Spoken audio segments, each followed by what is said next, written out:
Shalom, gente, nesse 24 de março de 2022, quinta-feira, continuando a série 1, série Alf 1, sobre o Santo Sudário de Turim. Nós vimos os aspectos das feridas de Cristo, da sua crucificação. Na segunda parte agora vamos ver outras sessões. Falamos do milagre do brado. E nós xingamos aí o Oxford, né? Aqueles picaretas de Oxford, do carbono 14, que quiseram destruir o sudário na sua autenticidade, na mídia e na ciência. Por que eu chamei de picareta aqueles falsos cientistas de Oxford? Porque existem muitas dúvidas sobre a coleta do material que eles fizeram, o teste de carbono 14, e além disso existem muitas dúvidas sobre a validade deste teste do isótopo 14 do carbono, que é decomposto, né, que vai se decompondo com o tempo. Existem erros de animais que foram medidos com 16 mil anos de erro. Estavam vivos animais e o teste deu que ele tinha 16 mil anos de idade, etc. Então, além disso, uma disciplina da ciência, que é esta datação, não pode desfazer as dezenas de outras disciplinas da ciência que provam que o sudário é autêntico e que é do século I.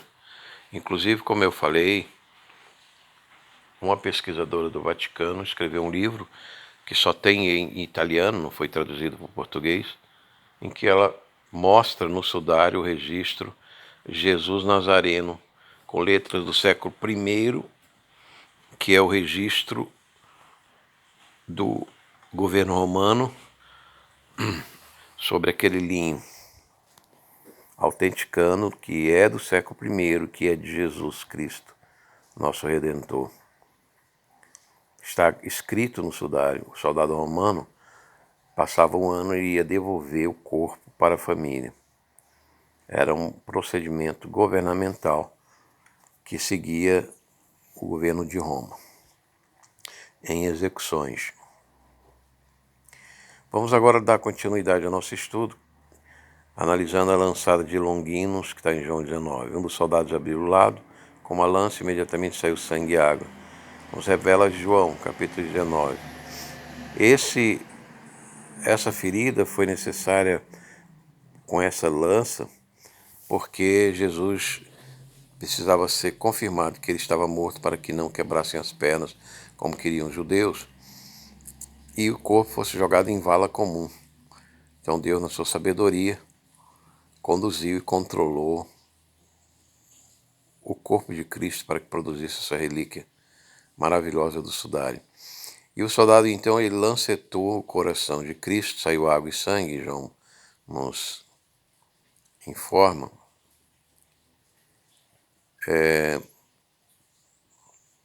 E o interessante é que essa marca no sudário tem 4,4 centímetros por 1,4 centímetros. E existe uma lança dessa no Vaticano que tem 45 centímetros, 45 milímetros. Então a diferença de 1 milímetro, ela indica é devido à elasticidade da pele. Então é muito interessante que o sudário tem essa marca que comprova a perfuração por uma lança romana. O sepultamento: tomar o corpo de Jesus e envolver em panos com os aromas, como os judeus costumam sepultar, João 19. Então, nós já falamos que não tinha tempo, era Páscoa, e Nicodemos pediu então para que o corpo fosse sepultado num túmulo de rico. E não tinha tempo para fazer a barba, de limpar a barba do cadáver, e não tinha tempo para lavar e banhar. Por isso ficou as manchas de sangue, porque era Páscoa. Então, mais uma confirmação da Páscoa, da autenticidade do Evangelho do Sudário. Então, apenas eles depositaram mirra e aloés e se foram para depois da Páscoa tratarem o corpo de Jesus conforme os ritos. Aqui o sudário de frente e de costas. Aqui nas costas era um cabelo comprido, com trançado, no século I. Aqui de frente, Jesus tinha coroa na cabeça. Essa é uma ilustração do século XVI, da Pinacoteca de Turim, a G.B. della Rovere, o Cristo no sudário. Então, um aspecto do sudário que chama atenção é a paz no rosto de Cristo. Cristo demonstra uma nobreza muito grande, uma conformidade com aquelas dores, aqueles sofrimentos na face do sudário. E ela não condiz com as torturas, a indignação daquele flagelo, mas Cristo estava cumprindo a sua missão, beber do cálice da nossa redenção. Isso surpreendeu a todos os cientistas, que ao invés de ódio e ira, ei, bem, desliga ali. Aí isso não condiz com uma morte tão cruel.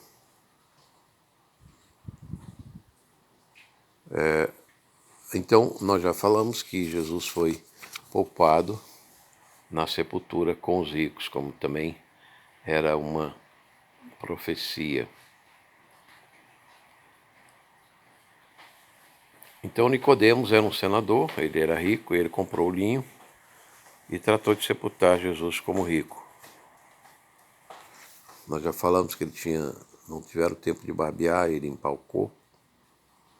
E as vestes, ele foi sepultado sem as vestes, porque os soldados lançaram sorte sobre as vestes. Também isso era mais uma profecia que se cumpriu do Evangelho nas observações do sudário. E a ressurreição, vamos falar da ressurreição. A ressurreição é muito interessante, tem um livro de um advogado legista, médico, advogado legista, ele tem 20 anos de profissão e ele tem a seguinte hipótese. No princípio, no começo do processo de ressurreição do corpo de Cristo, saiu raios gamas de baixa intensidade que só chamuscou as fibras externas do linho, formando toda a imagem precisa, tridimensional que aparece no sudário. Então é um processo, uma explicação científica dos raios gama, é um tipo de raio-x que imprimiu essa fotografia negativa detectada por Seconda Pio no fim do 19 e que nós vemos perfeitamente todos os detalhes das feridas do corpo de Cristo.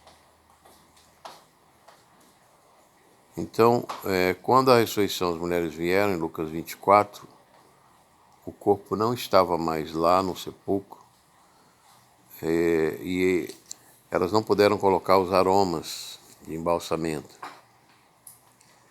mas foram avisados por 2 anjos que ele estava entre os vivos ou não mais entre os mortos. Examinando, o Dr. Júlio Marvison Prenen, examinando a imagem do sudário de costas, das costas do sudário, observa-se algo miraculoso. Como que o cadáver, que estava numa pedra, tinha os músculos deltoide e costais encurvados para frente. Então, Jesus começava a mover os músculos das costas, que seria impossível num corpo morto. Outra questão é como é que um corpo morto produz uma radiação tão forte capaz de chamuscar as fibras do linho. Nem mesmo o corpo vivo tem essa radiação. Então isso mostra e indica para nós que os evangelhos disseram que Jesus ressuscitou e os anjos testemunharam. Então, ele se alterou fisicamente no momento que se inicia o processo da ressurreição. E esse calor, ele não é identificável pela ciência. Ele não é explicável. Como disse, tem um livro de um advogado médico que supõe que seja raio gama. Então ele é uma fotografia, ele não foi produzido por abrasamento da imagem, mesmo porque o corpo não tem calor, um corpo morto não tem calor. Foi algo extraordinário que o Dr. Willy Lieb, Prêmio Nobel de Química de 60, ele diz que está fora do âmbito da ciência explicar esse fenômeno. A outra evidência também é que o corpo não foi desenrolado para sair do linho. Ele não borrou as manchas de sangue, ele não borrou as manchas radioativas, ele saiu como que se rematerializando. Então o homem realizava milagre, ressuscitava pessoas, também ressuscitou. E ressuscitou de uma forma maravilhosa, não no corpo adâmico, mas no corpo celeste, como nos diz 1 Coríntios 15, Paulo. E o Pinsky, Dr. Pinsky também diz que eles teriam, o corpo para sair teria que arrancar as fibras do linho. E o corpo não arrancou a mínima fibra do linho, mas chamuscou aquelas fibras. Então houve um processo de ressurreição extraordinário, fora do âmbito da ciência, para não manchar, não modificar os coágulos de sangue do sudário e nem as fibras de linho, e nem deslocar o corpo. Ficaram todos os sinais perfeitos. Esse fato não é contestado, diz o Dr. Pinsky, que não é contestado por nenhuma disciplina científica. Portanto, nosso Senhor Jesus Cristo, majestoso assim, sem experimentos, Rei nobre, soberano, vive para sempre, está à direita do Pai e voltará em breve no meio dessas guerras. Ele rematerializou seu corpo num corpo celeste, universal, e também quer nos ressuscitar pela fé. E para concluir, finalmente, a majestade, professor Plínio Corrêa de Oliveira, católico, líder católico, ele diz que ninguém poderia pintar algo semelhante. E que Isaías predisse: encontrarei paz na minha amaríssima aflição. Isaías 38, 17. Então ele sofreu muito por nossa redenção. Era uma atitude honesta, né? Nós chegarmos e ajoelharmos diante dessa relíquia maravilhosa do Senhor e chamarmos como Tomé, meu Deus e meu Senhor.